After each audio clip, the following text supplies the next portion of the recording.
Hello students, आप सभी का एक बार फिर से हमारे चैनल पर स्वागत है। इस वीडियो में हम लोग देखने वाले हैं जैक बोर्ड का क्लास 10th का सोशल साइंस का सेट 1। ठीक है, टर्म 2 के लिए जो जैक ने जारी किया है मॉडल सेट, उसका सेट 1 देखने वाले हैं।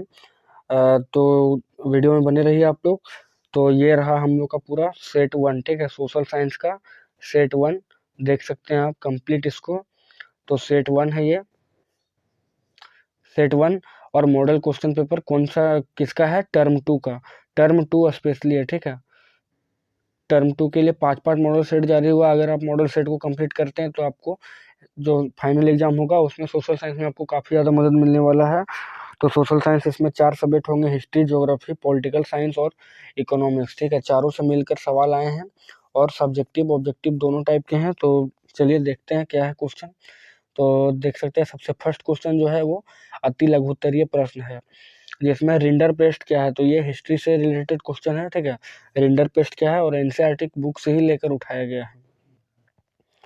तो पशुओं में प्लेग की बीमारी को रिंडरपेस्ट कहते हैं। ठीक है, पशुओं में फैलने वाले बीमारी को रिंडरपेस्ट कहते हैं, जिससे 1890 के दशक में हजारों अफ्रीका के पशु मर गए, जिससे स्थानीय लोगों की आजीविका और अर्थव्यवस्था में गहरा बुरा प्रभाव पड़ा। ठीक है, तो रिंडरपेस्ट का हो गया क्वेश्चन कंप्लीट।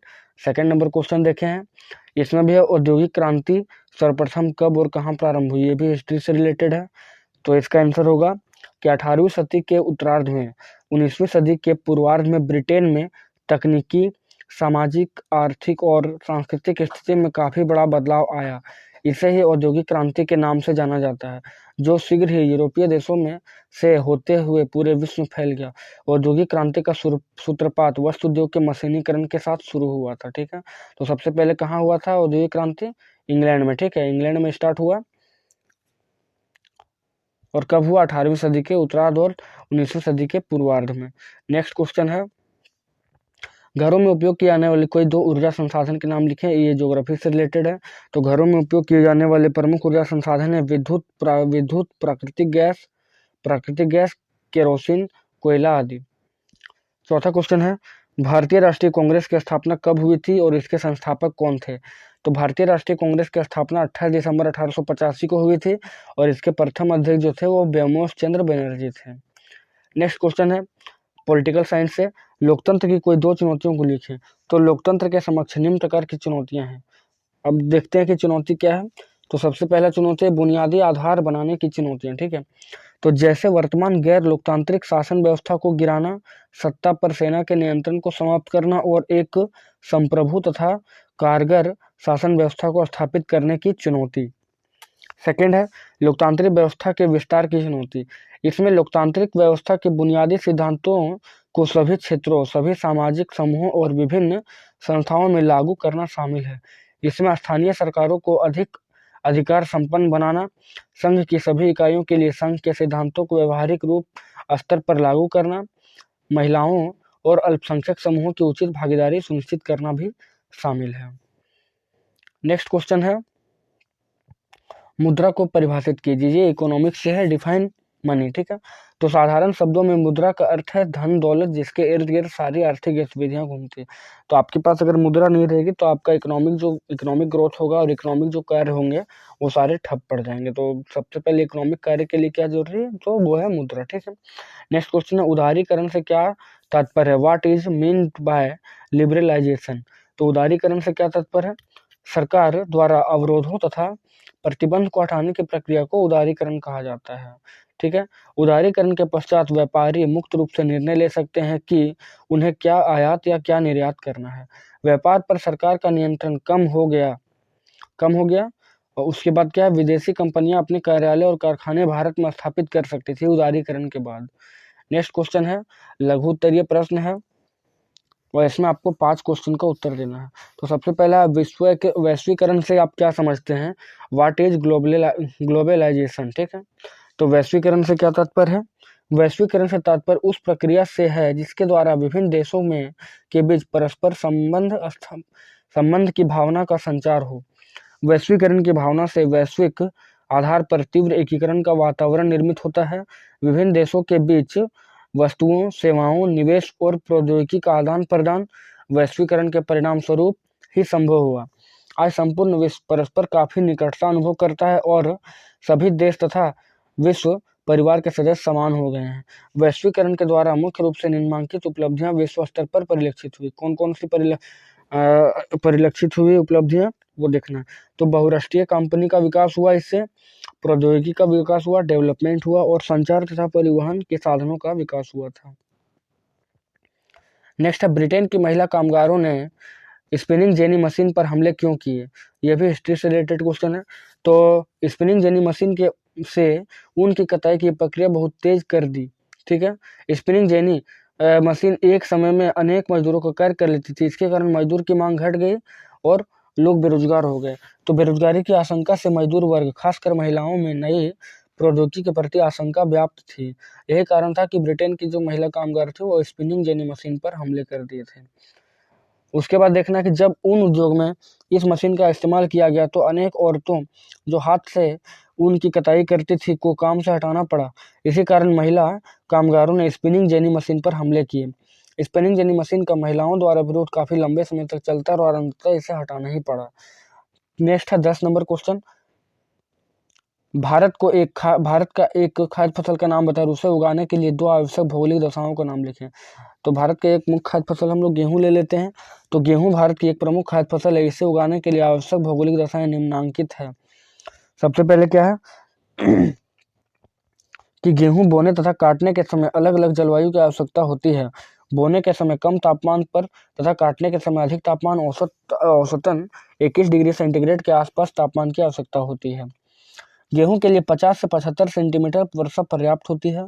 इसके लिए उपजाऊ दोमट तथा काली मिट्टी की आवश्यकता होती है। नेक्स्ट 11 नंबर क्वेश्चन है, राजनीतिक दल से आपका क्या तात्पर्य है? तो राजनीतिक दल लोगों का एक समूह होता है जो चुनाव लड़ने और सरकार में राजनीतिक सत्ता हासिल करने के उद्देश्य से काम करता है। यह समूचे राष्ट्र के हितों को ध्यान में रखकर कुछ नीतियां और कार्यक्रम तय करता है। सबके लिए क्या इच्छा है, इसके बारे में सभी के विचार अलग अलग हो सकते हैं। इसलिए राजनीतिक दल लोगों को यह समझाने का प्रयास करता है कि उनकी नीतियां औरों से बेहतर हो। तो ये है पॉलिटिकल पार्टी। नेक्स्ट है 12 नंबर, लोकतंत्र किस रूप में एक उत्तरदायी शासन है? तो लोकतंत्र का केंद्र बिंदु जनता होती है। अब्राहम लिंकन के अनुसार लोगों के लिए और लोगों के द्वारा चुना गया प्रतिनिधि को ही लोकतंत्र कहा जाता है। लोकतंत्र में जनता चुनाव में भाग लेती है तथा अपना प्रतिनिधि चुनती है, जो आपस में मिलकर सरकार बनाती है। अतः अप्रत्यक्ष रूप से शासन की बागडोर जनता के हाथ में ही होती है। सरकार जो भी निर्णय लेती है कानून में उस पर जनता को सवाल उठाने का हक होता है। अगर जनता को यह महसूस हो कि सरकार उसके अनुरूप कार्य नहीं कर रही तो अगले चुनाव में उसे मत ना देकर सरकार से हटा सकती है। अतः लोकतांत्रिक सरकार जनता के प्रति उत्तरदायी एवं वैध होती है। नेक्स्ट क्वेश्चन है कि अतिरिक्त मुद्रा वाले लोगों और जरूरतमंद लोगों के बीच बैंक किस तरह मध्यस्थता करता है? How do bank medicate between people with surplus money and those is need? ठीक है, तो इसका आंसर होगा साधारणतया 2 श्रेणी के लोग बैंक जाते हैं। एक वे जिसके पास अतिरिक्त धन होता है और दूसरे वे जिन्हें धन की आवश्यकता होती है। बैंक इन दोनों प्रकार के लोगों को मध्यस्थता प्रदान करता है। जिसके पास अतिरिक्त धन होता है उस जमाकर्ता को बैंक सूद देते हैं और जिन्हें धन की जरूरत होती है उसे बैंक सूद प्राप्त करता है। इस प्रकार बैंक में जो अतिरिक्त धन बच जाता है उसे बैंक निजी काम चलाता है। बैंक की मध्यस्थता से भी सभी वर्गों का कल्याण होता है। नेक्स्ट है, विश्व व्यापार संगठन के किन्हीं 2 उद्देश्य को लिखें। Write two object of World Trade Organization WTO का आपको 2 उद्देश्य लिखना है। तो WTO क्या है? एक संस्था है जो विभिन्न देशों के बीच व्यापार के नियमों को उदार बनाती है। इसे बहुपक्षीय व्यापार प्रणाली भी कहते हैं। विश्व व्यापार संगठन का प्रमुख उद्देश्य विश्व को बढ़ावा देना है। इसकी स्थापना 1 जनवरी 1995 को हुई थी। 1947 से 1994 तक GATT गैट व्यापार समझौता करने की एक जनसभा था। 1995 के बाद गैट ही विश्व व्यापार संगठन बना। मतलब पहले क्या था? GATT था गैट, उसके बाद WTO इसको बना दिया गया। अब विश्व व्यापार संगठन के क्या क्या उद्देश्य हैं? इसका मुख्य उद्देश्य विश्व के देशों के अंतर्राष्ट्रीय व्यापार को इस प्रकार संचालित करना है उसमें समानता हो, खुलापन हो और वह बिना किसी भेदभाव के हो। फिर है, विश्व व्यापार संगठन व्यापार के झगड़ों को निपटाता है। विश्व व्यापार संगठन विकसित तथा अल्प विकसित देशों को प्रशिक्षण तथा तकनीकी सहायता प्रदान करता है। यह कुछ नियम व शर्त बनाता है जिन्हें सभी सदस्यों को अपनाना पड़ता है। नेक्स्ट क्वेश्चन है, दीर्घ उत्तरीय प्रश्न, G77 देशों से आप क्या समझते हैं? तो G77 क्या है?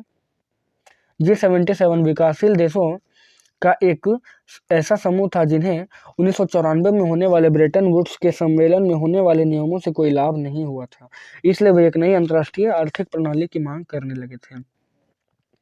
G77 के ब्रेटन वुड्स की जुड़वा संतानों की प्रक्रिया के रूप में विकास। क्या हुआ था कि ब्रेटन वुड्स के सम्मेलन में अंतर्राष्ट्रीय मुद्रा कोष और विश्व बैंक का जन्म हुआ, जिन्हें ब्रेटन वुड्स की जुड़वा संतान कहा जाता था, क्योंकि अंतर्राष्ट्रीय मुद्रा कोष और विश्व बैंक पर केवल कुछ शक्तिशाली विकसित देशों का ही दबदबा था, इसलिए उनसे विकासशील देशों को कोई और विशेष लाभ न हुआ। इसलिए इन ब्रिटेन वुड्स की जुड़वा संतान की प्रतिक्रिया के रूप में विकासशील देशों के G77 नामक देशों ने अनेक नई आर्थिक प्रणाली की मांग कर डाली और उनके अपने आर्थिक उद्देश्य पूरे हो सके। जैसे क्या क्या उद्देश्य थे? नई अंतर्राष्ट्रीय आर्थिक प्रणाली से उन्हें यह आशा थी कि उन्हें अपने संसाधनों पर सही अर्थों में नियंत्रण हो सके, उन्हें विकास के लिए अधिक सहायता मिल सके, उन्हें कच्चे माल के सही दाम मिल सके, उन्हें अपने तैयार माल के विकसित देशों के बाजारों में बेचने के लिए बेहतर पहुंच मिले। नेक्स्ट है लोकतांत्रिक शासन व्यवस्था के समक्ष विस्तार की चुनौती क्या है? तो अधिकांश स्थापित लोकतांत्रिक व्यवस्थाओं के सामने अपने विस्तार की चुनौती है। इसमें लोकतांत्रिक शासन के बुनियादी सिद्धांतों को सभी इलाकों, सभी सामाजिक समूहों और सभी संस्थाओं में लागू करना शामिल है। स्थानीय सरकारों को अधिक अधिकार संपन्न बनाना, संघ की सभी इकाइयों के लिए संघ के सिद्धांतों को व्यवहारिक स्तर पर लागू करना, महिलाओं और अल्पसंख्यक समूहों की उचित भागीदारी सुनिश्चित करना आदि ऐसे ही चुनौतियां हैं। इसका यह भी मतलब है कि कम से कम ही चीजें लोकतांत्रिक नियंत्रण के बाहर रहनी चाहिए। भारत और दुनिया के सबसे पुराने लोकतंत्रों में अमेरिका जैसे देशों के सामने भी यह चुनौतियां हैं। नेक्स्ट है एक अर्थव्यवस्था में मुद्रा की क्या भूमिका होनी चाहिए? तो एक अर्थव्यवस्था में मुद्रा का स्थान बहुत ही महत्वपूर्ण है। जैसा कि मार्शल ने कहा, मुद्रा वह धुरी है जिसके चारों ओर अर्थविज्ञान घूमता है। मार्शल ने भी मुद्रा के महत्व के बारे में कहा, आधुनिक युग की प्रगति का श्रेय मुद्रा को ही है। वस्तुतः अर्थशास्त्र एवं मनुष्य के संपूर्ण सामाजिक जीवन में मुद्रा सबसे उपयोगी आविष्कार है। मुद्रा के अर्थव्यवस्था के क्षेत्र में मुख्य लाभ निम्नलिखित हैं। सबसे पहला क्या है? उपभोक्ताओं को लाभ। उपभोक्ता अपनी इच्छा व सुविधा अनुसार खर्च कर सकता है, कोई भी वस्तु इच्छा व आवश्यकता अनुसार खरीद सकता है। उत्पादों को लाभ। मुद्रा के प्रयोग से उत्पादन बड़े पैमाने पर होना संभव हो सका है। कच्चा माल खरीदना, श्रमिकों को पारिश्रमिक देना, पूंजी उधार लेना आदि कार्यों में मुद्रा उत्पादकों को कई लाभ पहुंचाते हैं। नेक्स्ट है विनियमन के क्षेत्र में मुद्रा के लाभ से बाजार का विस्तार हुआ था। वितरण के क्षेत्र में लाभ विभिन्न साधनों की सीमांत उत्पादकता को मापने का कार्य मुद्रा के द्वारा ही होता है। नेक्स्ट है राजस्व के क्षेत्र में लाभ। तो सरकार करों के रूप में जनता से आय प्राप्त कर सामाजिक कल्याण पर खर्च करती है। इसके अतिरिक्त समाज और अर्थव्यवस्था को मुद्रा से अनेक लाभ प्राप्त हुए हैं। नेक्स्ट क्वेश्चन है भारत में सौर ऊर्जा का भविष्य उज्जवल क्यों है? तो भारत एक उष्णकटिबंधीय देश है, यहाँ सौर ऊर्जा दोहन की असीम संभावना है। भारत में सौर ऊर्जा का भविष्य उज्जवल है क्योंकि सूर्य का प्रकाश प्रकृति का एक मुफ्त उपहार है, इसलिए निम्न वर्ग के लोग आसानी से सौर ऊर्जा का लाभ उठा सकते हैं। सौर ऊर्जा के प्रयोग से हम बहुत सी विदेशी मुद्रा को बचा सकते हैं जो तेल गैस के आयात के कारण हमें दूसरे देशों को देनी पड़ती है। नेक्स्ट है कोयला, पेट्रोलियम और प्राकृतिक गैसों के स्रोत का हम एक ही बार प्रयोग कर सकते हैं, परंतु सौर ऊर्जा का प्रयोग बारंबार किया जा सकता है क्योंकि यह एक नवीकरण स्रोत है। सौर ऊर्जा का प्रयोग खाना बनाने, पंप द्वारा जल निकालने, पानी गर्म करने, दूध को कीटाणु रहित बनाने तथा सड़कों पर रोशनी आदि में कर सकते हैं। देश में बेकार पड़े बंजर जमीनों एवं सुदूर इलाकों का व्यावसायिक उपयोग सौर ऊर्जा संयंत्र लगाने में बड़े पैमाने पर किया जा रहा है। इन कारणों से भारत को सौर ऊर्जा उत्पादन के क्षेत्र में अग्रणी देश बनने की ओर अग्रसर है। नेक्स्ट है और अंतिम क्वेश्चन क्या है? मानचित्र के आधार पर चावल मुख्य और गौण उत्पादक राज्यों के नाम लिखें। ठीक है, तो प्रमुख चावल उत्पादक क्षेत्र आपको देखना है यहाँ पर पूरा भारत के मैप में प्रमुख चावल उत्पादक क्षेत्र। तो देखते हैं इसको कंप्लीट।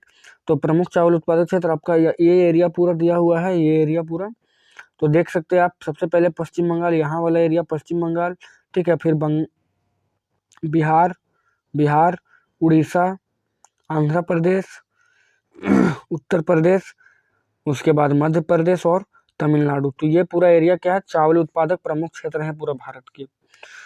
तो आई होप कि आपको वीडियो बहुत अच्छा लगा होगा। हम लोग आज सेट 1 को कंप्लीट कर चुके हैं। मिलते हैं आपसे नेक्स्ट वीडियो में सेट 2 को लेकर। तब तक के लिए अपना बहुत ख्याल रखिए।